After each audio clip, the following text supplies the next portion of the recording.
everyone! Let's cook! Magluto ako ng soup, guys. Request ng anak kong lalaki. He's sick, he has a fever, so he wants soup. So, magluto ako ng soup na may chicken. Ay, hi, anak! Hi! How are you feeling? You're making your soup. I know. So, isaute lang natin yung garlic, guys. Then, I'm gonna add ginger and onion. I don't have much vegetables, so I just use whatever I have in the fridge. Kasi may lagnat si lalaking anak. So, stir fry lang natin itong garlic and onion.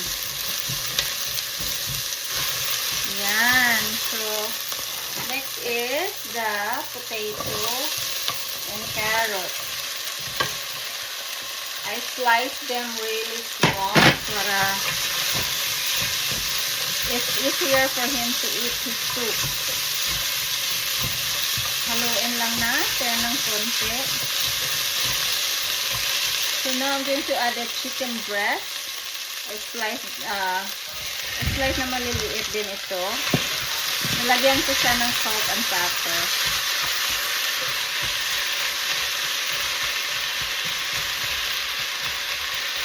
I'm just gonna cover it for like 2 minutes. 2 minutes. Okay, check na natin. Yan na siya. So I'm going to add water now, guys.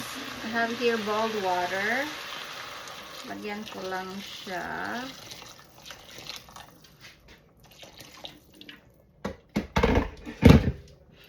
And then I'm gonna add some chicken broth, powdered chicken broth. And then some salt. Konti lang. Oh, I have to use my hand just in case. Yan lang, guys. Konti lang. And then haluin natin. And then let it boil for like 5 minutes. So takpan muna natin. 5 minutes is over. Kulo na siya, guys. Malambot na for sure ang carrots at potatoes. Dahil maliliit lang naman ang slices. Mabilis lang yan siya maluto. So now I'm going to add the red peppers.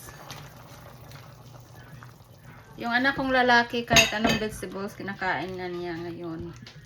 And then, I'm gonna add napa cabbage. This is his favorite, napa cabbage. Ang gusto ito ng anak kong lalaki. Yan lang natin. Yan, halo na natin. Lagyan natin ng konting spring onions. Para mas malasa at masarap. Pwede na to. So, diba, ang bilis lang. Easy soup lang, guys. Easy soup sa anak ko. So, let's eat. Thank you for watching. Luto na siya, guys.